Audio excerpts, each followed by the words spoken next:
Good morning friends, welcome to Simha blogs. ఇవాళ నేను కిచిడి వేయబోతున్నాను నూకలతోన.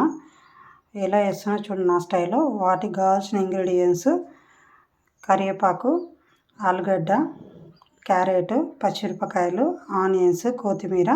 నేను టోటల్గా నెయ్యి వేస్తానండి. నేను ఆయిల్ అనేది వేయను. ఆయిల్ వేయకుండానే నెయ్యితోనే చేసుకుంటాము. అలాగే బియ్యము ఈ గ్లాస్ బియ్యం తీసుకొని నూకలు తీసుకొని కడిగి ఇట్లా నానబెట్టుకున్నానండి. నా స్టైల్లో ఎలా చేస్తున్నా చూడండి. స్కిప్ చేయకుండా ఎండింగ్ వరకు వీడియో చూస్తేనే మీకు అర్థమవుతుంది నేను ఎలా చేస్తానో, నాకు వచ్చిన స్టైల్లో ఎలా చేస్తానో మీకు తెలుస్తుంది.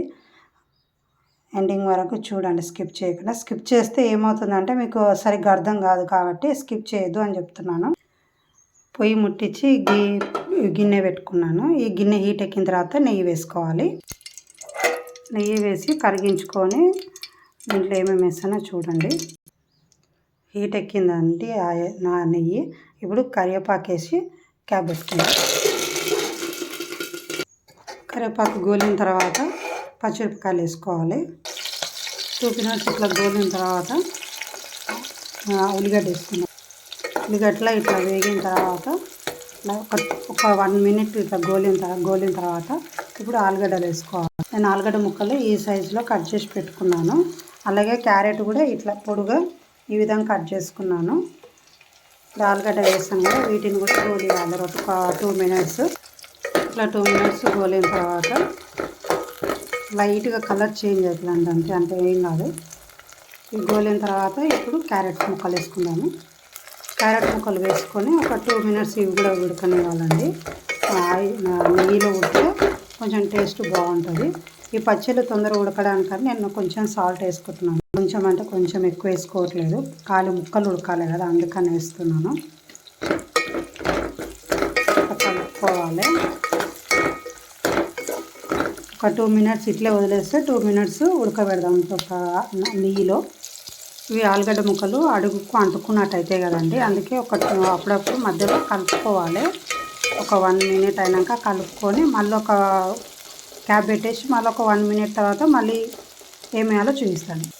ఈ పచ్చళ్ళు గొల్లిన తర్వాత ఇప్పుడు అల్లం వెల్లిపాయ పేస్ట్ వేసుకుందాము.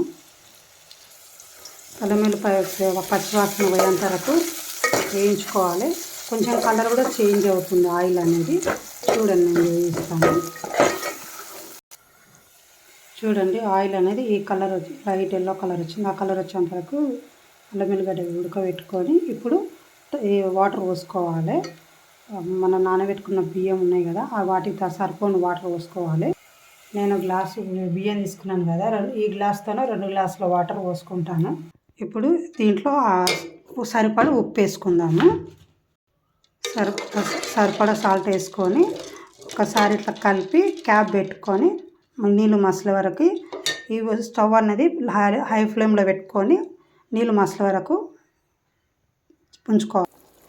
వాటర్ మసులుతున్నాయండి. ఇప్పుడు స్టవ్ చిన్నగా పెట్టుకొని దీంట్లో ధనియాల పొడి, నేను జీలకర్ర మెంతుల పొడి కూడా వేస్తాను. చూడండి నేను ఇంత వేస్తున్నా చూడండి. ఇది టేస్ట్ బాగుంటుందని వేస్తున్నానండి. అలాగే జీలకర్ర మెంతులు వేయించి కొట్టుకున్న పొడి అండి, ఇది ఇంత వేస్తున్నాను. తర్వాత ఈ కొత్తిమీర కూడా వేస్తున్నాను.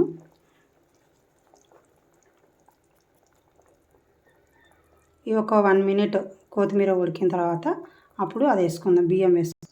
ఇప్పుడే ఉప్పు సరిపోయిందో లేదో చూసుకొని సరిపడ ఉప్పు వేసుకొని ఇప్పుడు కడిగి పెట్టుకున్న నూకలు ఉన్నాయి కదండి, ఆ నీళ్ళు వంపేసి దీంట్లో ఆ నూకలు వేసుకుందాము.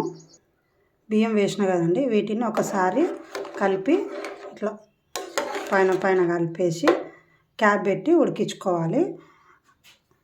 ఫ్లేమ్ కూడా హైలో పెట్టాలండి. ఇలా ఉడకడం స్టార్ట్ అయింది కదా, ఇప్పుడు మీడియం ఫ్లేమ్లో పెట్టుకొని ఉడకబెట్టుకోవాలి కొద్దిసేపు. ఇప్పుడు ఇట్లా ఉడుకుతుంది కదా, ఇప్పుడు మీడియం నుంచి మంట చిన్నగా పెట్టుకొని లో ఫ్లేమ్లో పెట్టుకొని ఉమ్మగిల్లాలి. ఒకసారి ఇట్లా స్టవ్ లో ఫ్లేమ్లో పెట్టుకున్న తర్వాత ఒకసారి ఇట్లా మొత్తం పైకి కిందికి అనుకొని క్యాప్ పెట్టేసేయండి.